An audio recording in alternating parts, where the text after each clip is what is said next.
All right, welcome everyone to the next Ask Me Anything session. And I'm delighted this week that we've got Andrew Dolby and Joe Blaylock. And they are from ACT Studios. And for those of you who don't know what ACT Studios is, it's not ACT, so they're not on stage dancing or anything, it's ACT. And they have been doing for many years photography, professional photography and website design. They've photographed thousands of properties over the last few years, and they've got a lot of examples of the website work that they've done on their website. So I'm hoping that at the end of this session, you'll walk away with lots of good examples of things that you might be able to implement in your own photography and website development world. So welcome, Andy and Joe. Thank you very much. Thanks. Thank you for having us, Andy and Tyann. You're very welcome. Right, let's kick it off. I think, Tyann, you've got the first question, haven't you? I do.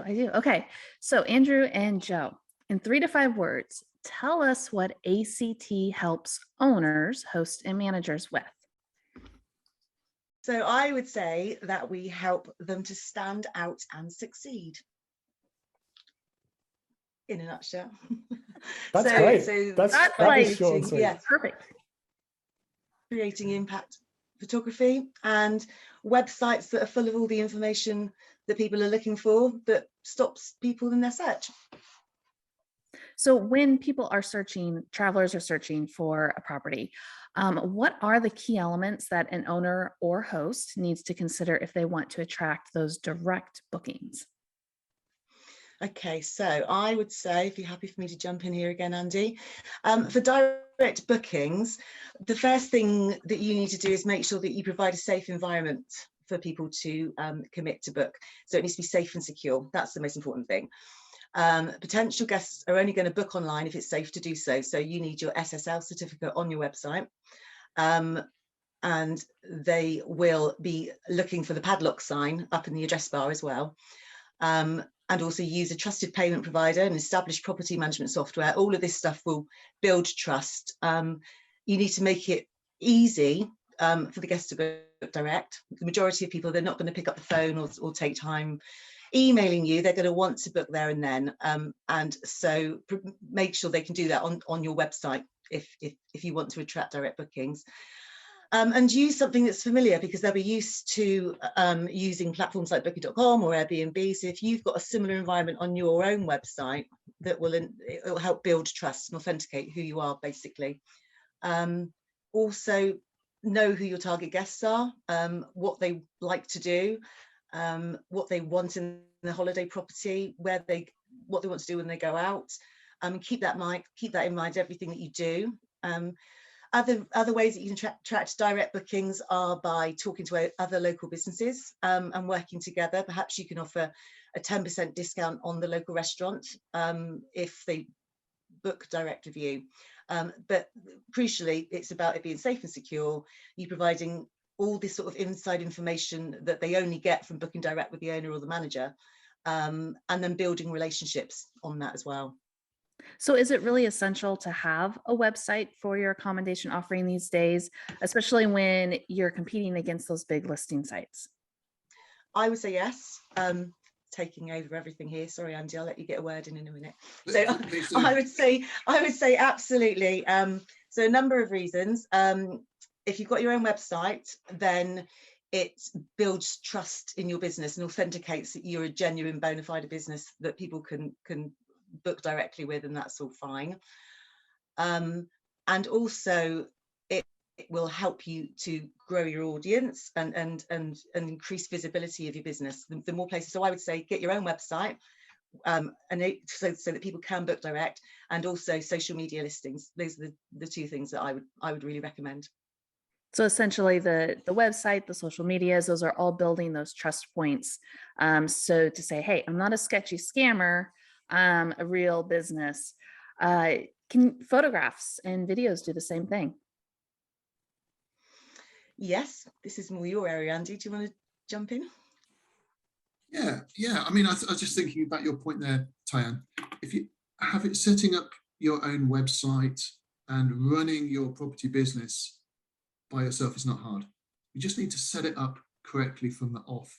It's exactly the same as an agency would do. They would spend a bit of time, they would set you up, they would get the images right, and then they probably wouldn't do much with your listing for a long time. So you can just do it yourself, or a company like us can help. Now, photography and videos, especially in this day and age, we know make a big difference. If the thing is, this day and age, anyone can take a photo. Everyone's got a mobile phone. Ooh, you can't see it. There it is. And you can take photographs yourselves. But if you've got, but you need to be careful about that. And as you know, Tyann, you've got a photography background as well. That anyone can take a photo, but especially with property, it's quite hard to take internal photographs well and experience shots that make people think, wow, I want to go there. And I've got some examples I can show you of that, about the difference between an iPhone shot and a professional photo shot, for example. Would you like me to whisper? Absolutely. I think that's a really good point. And let us know, is the person taking the iPhone shot the same person as taking the professional shot? I think that's a good point to show the difference too, if you've got that. Well, let me see if I can. If I share my screen a sec, can you see this okay? We can, yeah. Yeah. This is a shot we always show people. It demonstrates photography really nicely. So it's a property overlooking the sea there, and that's the, dare I say it, amateur shot, and that's how we provided a professional shot of that property. So you can hopefully see quite a lot of difference. We're getting more of the room in, creating a feel, but it's all about drawing that view through the room. You're pulling the views through the rooms and showing off where the property is. And the reason it's so different is, the equipment's different you're using, but also the editing techniques and how you're thinking about the image. And that one image we just showed is it pulls together, 8 or 9 different images. We're layering them, we're using Lightroom, we're using different lighting techniques, and we're just bringing them all together so you get that photograph. So here's some fun examples for you, Tyann. I'm sure you'll be feeling this. This is a shot.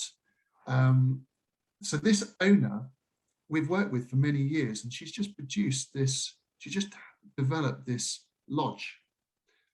We took this the week after Christmas or early January, I can't remember which, where it literally the build had just finished.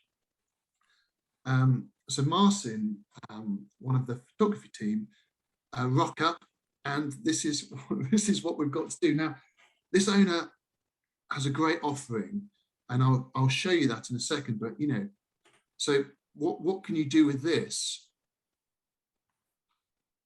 And that's the shot that hopefully be quite an iconic shot for that lodge. It's all about the view. Okay, it's a really quality offering, but it's all about the view. And there's actually nothing fake. There's nothing fake about this shot. But that's how you would want to market it to get your summer bookings, etc. So it does look a lot different, doesn't it? But it's a quality offering, and when you look inside that, you'll see it's beautiful, modern lodge. I mean, look at that, and this is interior photography. You're not trying too hard to draw in the view, it's already there. And look at the bedroom, it's lovely, right? So it needs to be marketed properly. That is not doing it justice. So yeah, think about your photography on your websites or on your listings. Here we go. iPhone shot, Tyann. You'll recognize that a mile off. This is a glamping hut. And, it's okay. It's an iPhone shot. But for professional photographer with the right gear, the right camera, the right, thinking about editing, that's the difference right there. And you almost, you're feasting on that image, aren't you? You're trying to take it all in, and what a lovely space, you know. There's the difference. Here we go. We're asked to shoot quite a lot of small spaces as well. Shooting rooms is quite an interesting art. So here's a little shepherd's hut we shot, I think, 2 weeks ago. And if you look inside, it's just exquisite. How you know, Martin took and edited this shot, one of our main guys on the team, and it's just telling a different sort of story. It's authentic, it's lovely. And there's another one. You know, I have some questions, Andy. I've been watching these, and they are beautiful, beautiful photos. So the first observation I have is some of those photos, particularly that one where you said there's nothing edited about this. It's the one you've got on your background, in fact, isn't it? It dare I say it, it did look a little bit enhanced. And is it? Is that something that you feel should be done? I know it's not. You're going to tell me it's not. But how do you get that balance? Because sometimes you can look at a really good photo and go, "Oh, that's photoshopped," and it becomes too slick. What do you say to that? You've got to be careful. It is a balance. You know, you're manipulating the images to create that shot. The way I look at it is our eyes are created to see a light span exposure of like this big. Cameras are only created to see this much at a time. So our eyes and what we really see is massively different than what the camera can see. And the camera is only a piece of technology. So it takes all the information that you give it when you take a photo, and it says, okay, this is the best parts. I'm throwing out all the rest of this, and here's your picture, which isn't always correct. It's not what our eyes can see. So for instance, Andrew's first, or not one of your first slides with the 10 photos around the single one that brings all the exposures together, that is taking the darkest of darks that our eyes can see to the lightest of lights that our eyes can see, merges them all together to give a true representation of what our eyes can truly see within that space. It's just that the technology cannot handle what our eyes can handle. Yeah. And yeah, you got to make sure you don't go overboard, because you can go overboard. Yeah, it's an interesting take on it. And clearly you're a UK business, Andy and Joe. So from a photography point of view, I know you don't support people in the States. From the website point of view, which we'll come on to, I know you do. But this isn't about you selling a service here. This is about you talking about the best way to capture photographs. So just because people are hearing an English voice, you know, clearly it's like, you know, you don't necessarily deliver it, but there are tons of people that can deliver it. And I would say even more so these days, you've shown a couple of examples of lodges and glamping.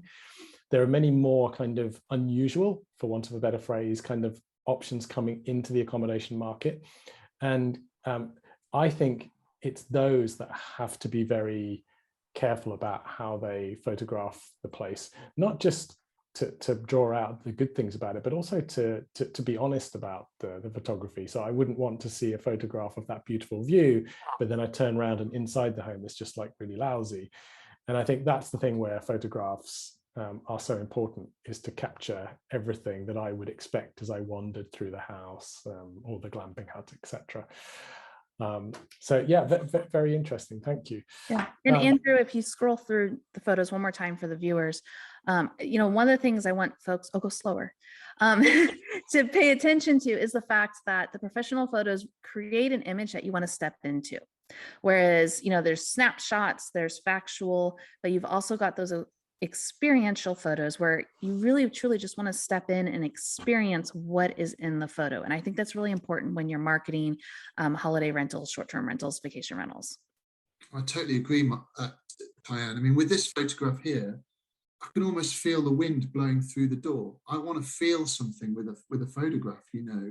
I want to feel the experience of being in this authentic, beautiful little room in this case, or here. I want to feel the fire, you know.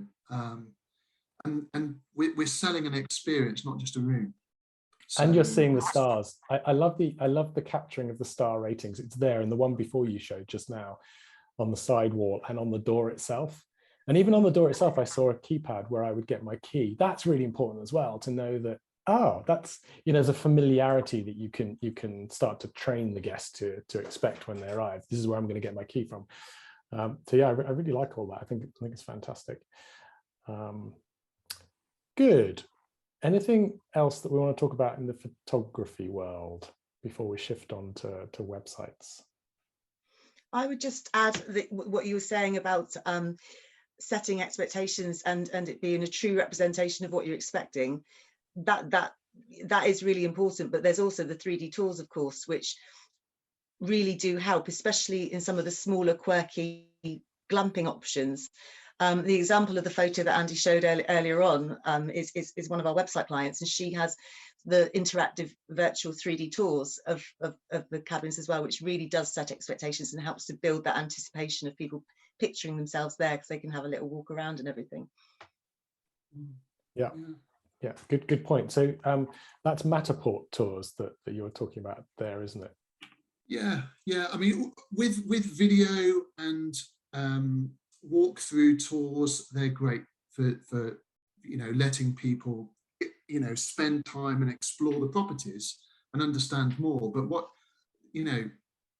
this is a competitive market. You need a killer photograph to get people to stop and then look in.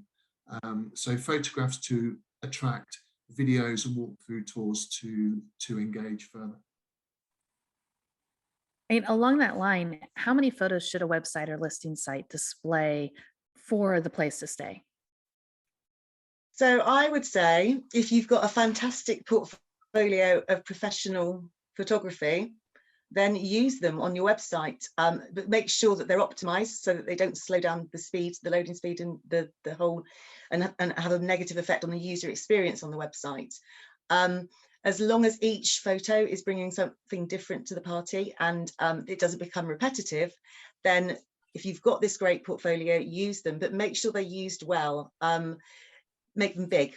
The bigger the better. These images are designed to be shown, and if all you have is thumbnail images that can't be enlarged on the website, then I don't think that works as well. So if you've got professional photos that are as good as these, then use them. That's what I would recommend.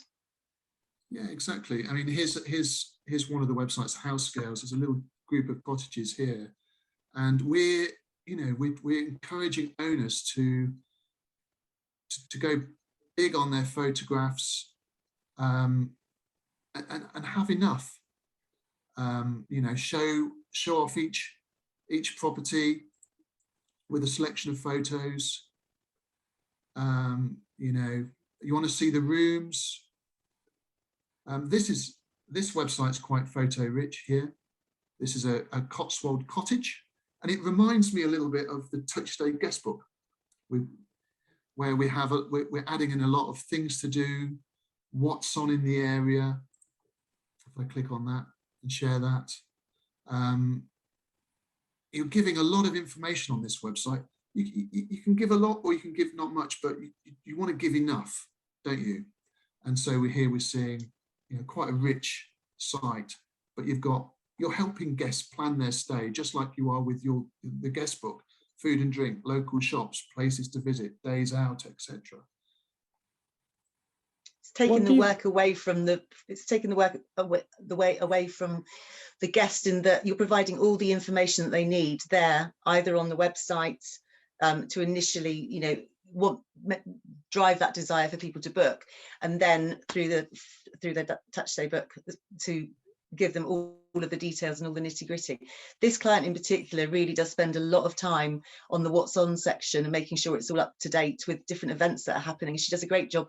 What we were talking about, going back to the whole book direct message, she does a great job on social media of networking with the local businesses to provide all of that information for her guests.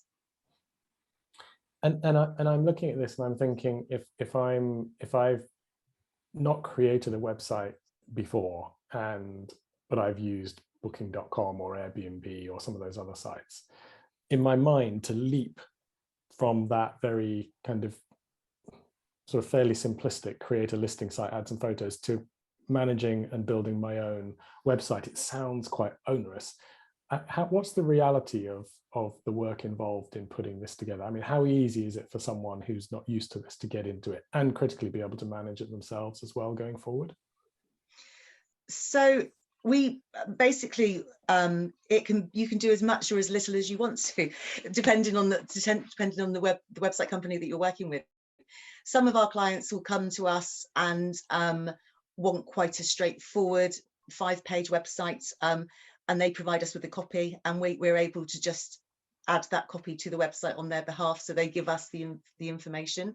Some of our clients come to us from scratch, a brand new build or a brand new property, just, you know, it's just become available as a holiday rental or a vacation rental, and they will come to us, and I'll have lots of conversations with them, and then we will then provide the copywriting for them. So it can be as much, or as, it depends how big you want to go and how much information you have.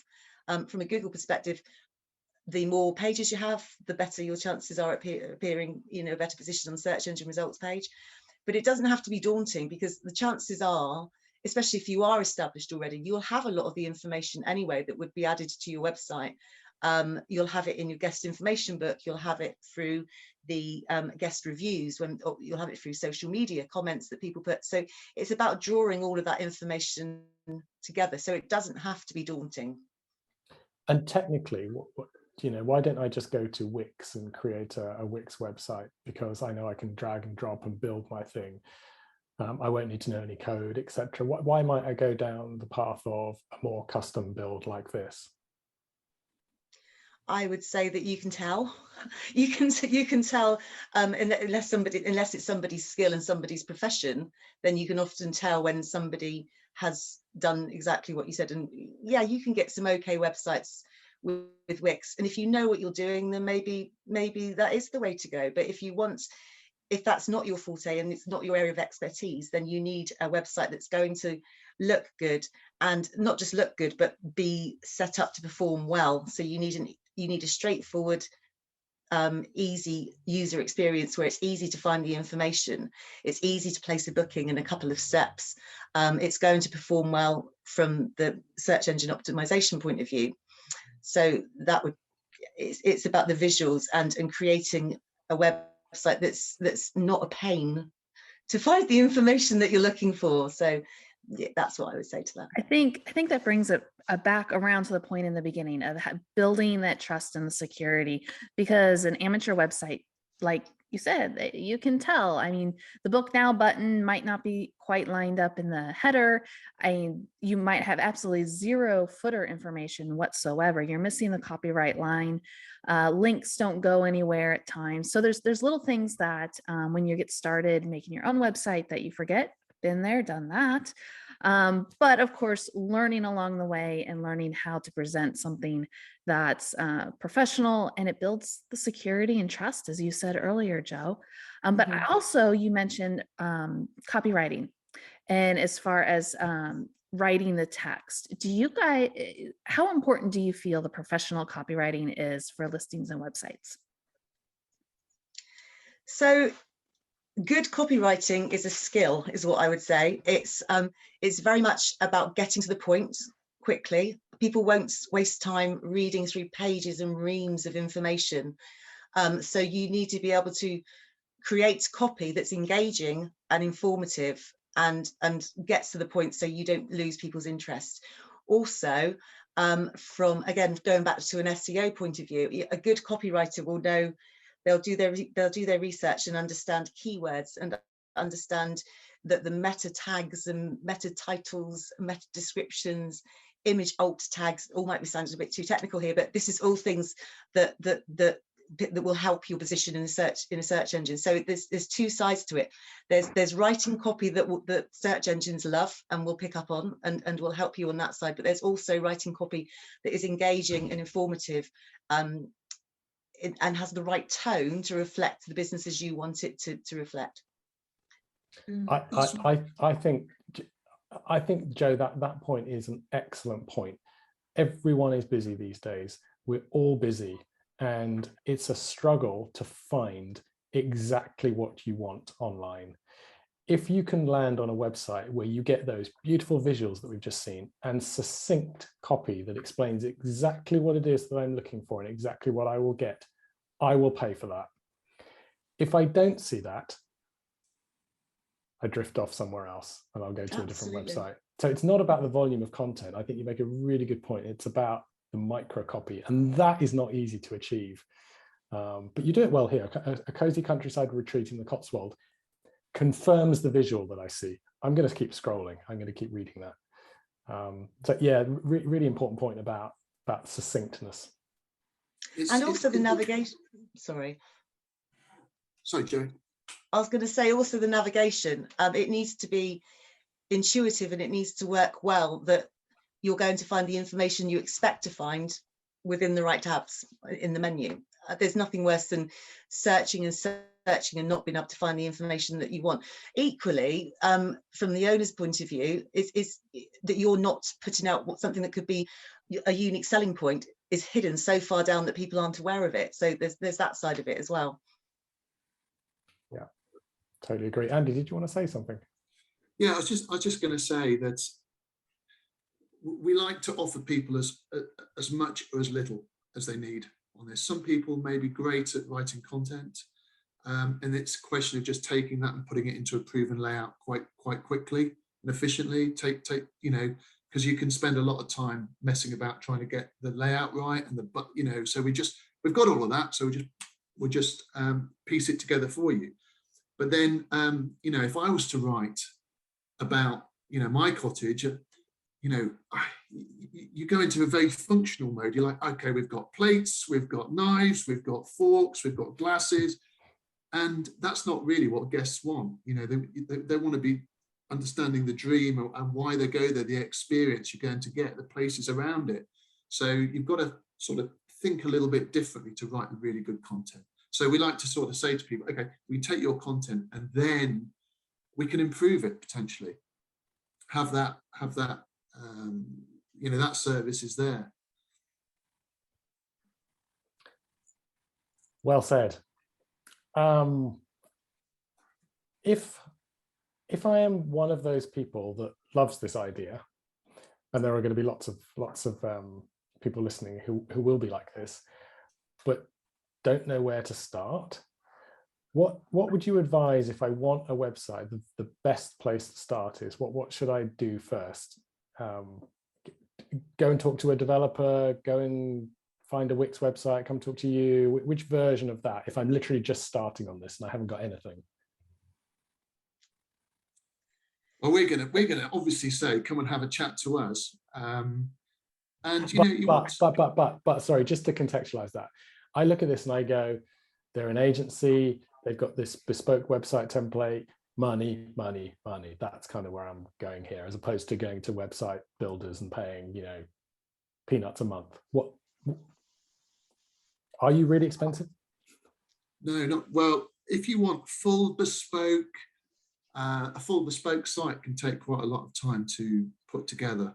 But what we offer is proven sites where we're reusing those, and also the full bespoke option as well. So for a proven used design for a single property, we can turn that around for as little as £600.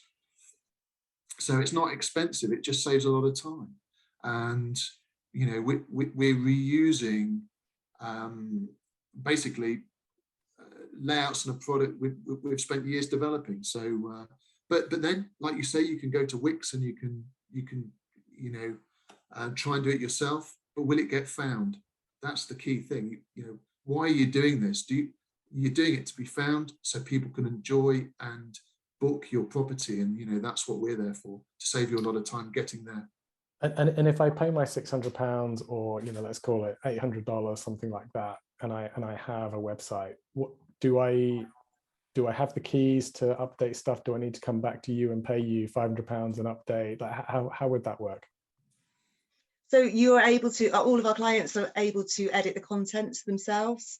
So it's a WordPress website. So basically when we deliver a finished website, we provide a video to the clients, showing them how to go in and make any tweaks or edits, or add a blog post, or update their photos, or tweak the meta descriptions and meta titles in the background.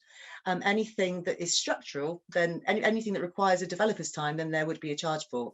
But again, we're very open with this from the get-go. When the client comes to us, they get all of this information before we proceed with the build. So we're very upfront and open about it all. And where do they go? actstudios.com or somewhere else? Yeah, Yeah. actstudios.com. Just get it. There's a contact page. Get in touch, and we'll hopefully make it effortless from there. All right, that sounds good. What I really like is that as we're talking about your services, the sun has come out and shone a light on this. It's a sign. That's great. Tyann, anything else that we missed that we want to ask? Yeah, I have a feeling you guys have resources for folks to look at on your website to kind of guide them on different things. Because in my mind, I'm thinking you have at least a photography resource. Is that so? Am I thinking correctly? Yeah. You can see on our site. Got it here. act-studios.com.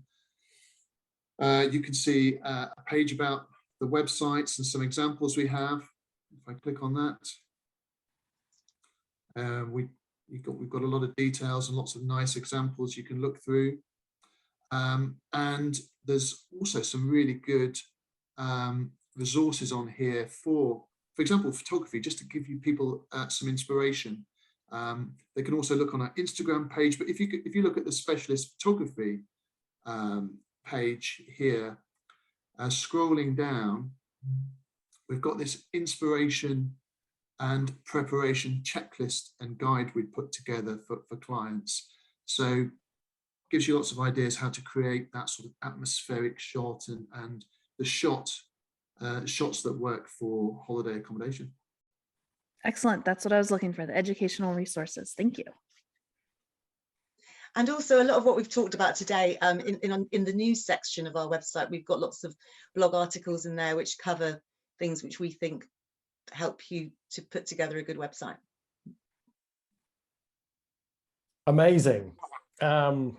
Any parting comments, things that you'd like to leave? We covered a lot, so don't feel obliged to say anything else because we really have covered a lot. But if we missed anything crucial, speak now. The only question, sorry, there was a question there which I'm not sure that was if I answered it or if it was covered at all. Was how can you compete with the big online travel agents, the big listing sites with your own website? If you want to keep this in or not, I'm not sure, but my answer would be that you can't compete, so use them. Basically, they're always going to come up top on the search engine results pages.